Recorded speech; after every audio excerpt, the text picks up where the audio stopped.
Umabot na sa mahigit 7,000 pamilya o katumbas ng aabot sa 20,000 individual ang apektado ng pananalasa ng bagyong Marce sa Northern Luzon.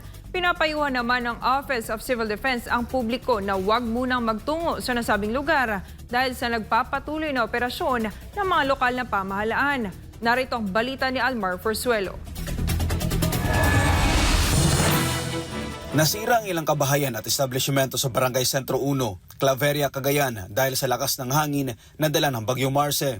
Sa Facebook post na ibinahagi ni Janine Perle Villaflor, halos hindi na mapakinabangan ang ilang kabahayan sa kanilang barangay matapos masira ng hangin ang mga dingding nito.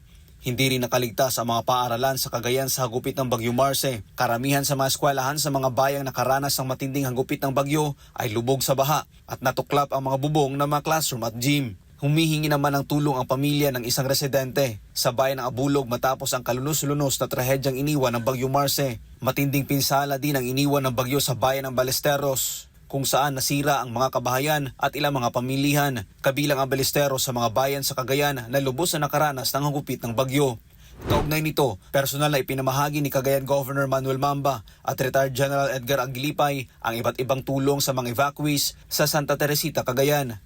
Aabot sa 58 na pamilya ang nabigyan ng relief goods mula sa Provincial Social Welfare and Development Office or PSWDO at mga hygiene at medical kit mula naman sa Provincial Health Office or PHO.